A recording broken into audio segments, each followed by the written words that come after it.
Hi hello ನಾನಿಲ್ಲಿ ಪಾಲಕ್ ಚಪಾತಿ ಹೇಗೆ ಮಾಡೋದು ಅಂತ ತೋರಿಸ್ತಾ ಇದ್ದೀನಿ. ಅದಕ್ಕೆ ಇಲ್ಲಿ ಪಾಲಕ್ ಸೊಪ್ಪನ್ನ ತೊಗೊಂಡಿದ್ದೀನಿ. ಪಾಲಕ್ಕು ತುಂಬ ಹೆಲ್ತಿಗೆ ತುಂಬ ಒಳ್ಳೆಯದು. ಮಕ್ಳುಗಳಿಗೆ ಕೊಡಲೇಬೇಕಾದಂಥ ಒಂದು ಸೊಪ್ಪು ಅಂದರೆ ಅದು ಪಾಲಕ್ಕು. ಫಸ್ಟು ಇಲ್ಲಿ ನೀರನ್ನ ನಾನೊಂದು ಪಾತ್ರೆಯಲ್ಲಿ ಕಾಯಕ್ಕಿಟ್ಟಿದ್ದೀನಿ. ಸೊಪ್ಪನ್ನ ನೀಟಾಗಿ ಕ್ಲೀನ್ ಮಾಡಿ ಆ ನೀರು ಕಾಯ್ದಾದ್ಮೇಲೆ ಆ ಒಂಚನ್ನ ಸ್ವಲ್ಪ ಬಿಸಿನೀರಿಗೆ ಆ್ಯಡ್ ಮಾಡ್ಕೊತಾ ಇದ್ದೀನಿ. ಒಂದು 3 to 4 ಮಿನಿಟ್ಸು ನೀಟಾಗಿ ನೀರಲ್ಲಿ ಬಾಯ್ಲ್ ಆಗಬೇಕು ಸೊಪ್ಪು. ಈ ರೀತಿ ಬಾಯ್ಲ್ ಆದಮೇಲೆ ಸ್ಟವ್ ಆಫ್ ಮಾಡಿಕೊಂಡು ಸ್ವಲ್ಪ ಕಂಪ್ಲೀಟ್ ಕೂಲ್ ಆಗೋಕ್ಕೆ ಬಿಡಬೇಕು ಆ ಸೊಪ್ಪನ್ನ. ನೋಡಿ ಈ ರೀತಿ. ಆಮೇಲೆ ಅದಕ್ಕೆ ಶುಂಠಿ, ಬೆಳ್ಳುಳ್ಳಿ, ಜೀರಿಗೆ, ಉಪ್ಪನ್ನ ರೆಡಿ ಮಾಡ್ಕೊಂಡಿದ್ದೀನಿ. ಆಪ್ಷನಲ್ಲು ಜೀರಿಗೆ, ಉಪ್ಪು ಮತ್ತು ಅದೆಲ್ಲ ಬೇಕು ಅಂದರೆ ಹಾಕೊಬೋದು. ಇಲ್ಲ ಹಾಗೇ ಪ್ಲೈನಾಗೆ ಇದು ಮಾಡ್ತೀವಿ ಅಂದರೆ ಸ್ವಲ್ಪ ಉಪ್ಪು ಸೇರಿಸ್ಕೊಂಡು ಕೂಡ ಪೇಸ್ಟ್ ಮಾಡಿಕೊಂಡ್ರೆ ಸಾಕು. ಅದೇ ಶುಂಠಿ ಬೆಳ್ಳುಳ್ಳಿ ಹಾಕಲೇಬೇಕು ಅನ್ನೋದು ಏನಿಲ್ಲ.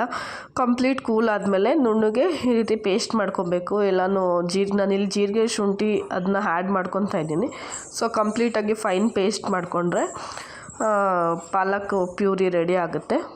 ಇದನ್ನು ಗೋಧಿ ಹಿಟ್ಟು, ವೀಟ್ ಫ್ಲೋರ್ ಅಂದರೆ ಗೋಧಿ ಹಿಟ್ಟಿಗೆ ಒಂದೊಂದು ಸ್ವಲ್ಪನೇ ಹಾಕ್ಕೊಂಡು ನೀಟಾಗಿ ಹಿಟ್ಟು ಮತ್ತು ಆ ಪ್ಯೂರಿ ಎಲ್ಲ ನೀಟಾಗಿ ಮಿಕ್ಸ್ ಆಗೋ ರೀತಿ ಚಪಾತಿ ಹಿಟ್ಟು ನಾವು ಹೇಗೆ ಕಲಿಸ್ತೀವೋ ಅದೇ ರೀತಿ ಮಾಮೂಲಿ ಕಲಿಸ್ಕೊಂಡ್ರೆ ಆಯಿತು. ನೀಟಾಗಿ ಜಾಸ್ತಿ ಸಾಫ್ಟಾಗೂ ತುಂಬ ತೆಳ್ಳಗೂ ಕಲಿಸ್ಕೊಬಾರ್ದು, ಗಟ್ಟಿಯಾಗೂ ಇರಬಾರ್ದು. ನೀಟಾಗಿ ಒಂದು ಹದವಾಗಿ ಕಲಿಸ್ಕೋಬೇಕು. ಆಗಲೇ ಪಾಲಕ್ ಬೇಯಿಸಿರೋ ನೀರು ಇದೆಯಲ್ಲ, ಶಾರ್ಟೇಜ್ ಆಯಿತು ಅಂದ್ರೆ ಹಾಕ್ಕೊಳ್ಳಿ. ಯಾವುದೇ ಕಾರಣಕ್ಕೂ ಇದು ಮಾಡಿ ರೀತಿ ಸಾಫ್ಟಾಗಿ ಕಲಿಸ್ಕೊಂಡು ಆಯಿತು.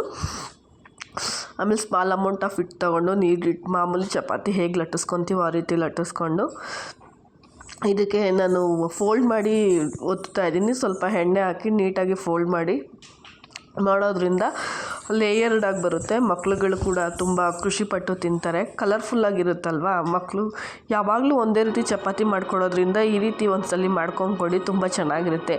ಇದರಲ್ಲಿ ನೀವು ಪೊಟ್ಯಾಟೊ, ಆನಿಯನ್ ಎಲ್ಲ ಸ್ಟಫಿಂಗ್ ಮಾಡಿ ಆ ರೀತಿನೂ ಪಾಲಕ್ ಪರಾಟ ಆ ರೀತಿನೂ ಮಾಡ್ಬೋದು. ಮತ್ತು ಚಪಾತಿ ರೋಲ್, ಎಗ್ ರೋಲ್ಗೆಲ್ಲ ಈ ರೀತಿ ಚಪಾತಿನ ನೀವು ಯೂಸ್ ಮಾಡ್ಕೋಬೋದು. ಚಪಾತಿ ಹಿಟ್ಟು ಹೊತ್ಕೊಂಡಾದ್ಮೇಲೆ ಹೆಂಚು ಕಾಯಕ್ಕಿಟ್ಟು ಚಪಾತಿ ಹಿಟ್ಟನ್ನ ಎರಡೂ ಕಡೆ ನೀಟಾಗಿ ತುಪ್ಪ ಬೇಕು ಅಂದರೆ ತುಪ್ಪ, ಎಣ್ಣೆ ಬೇಕು ಅಂದರೆ ಎಣ್ಣೆ ಹಾಕ್ಕೊಂಡು ನೀಟಾಗಿ ಎರಡೂ ಕಡೆ ಬೇಯಿಸ್ಕೊಂಡ್ರೆ ಪಾಲಕ್ ಚಪಾತಿ ರೆಡಿ ಆಗುತ್ತೆ. ಇದು ಯೂಶ್ವಲಿ ಚಟ್ನಿ, ಗ್ರೇವಿ ಏನರಲ್ಲಾದ್ರೂ ತಿನ್ಬೋದು. ಇಲ್ಲ ವೆಜ್ ರೋಲ್ ಥರನಾದರೂ ಮಾಡ್ಕೊಂಡು ತಿನ್ಬೋದು. ಟೇಸ್ಟಿಯಾಗಿರುತ್ತೆ. ಮಕ್ಳಿಗೆ ಮಾಡ್ಕೊಂಡು ಕೊಡಿ. ಲಂಚ್ ಬಾಕ್ಸ್ಗೆ, ಮಾರ್ನಿಂಗ್ ಬ್ರೇಕ್ಫಾಸ್ಟಿಗೆಲ್ಲ ಚೆನ್ನಾಗಿರುತ್ತೆ. Thank you.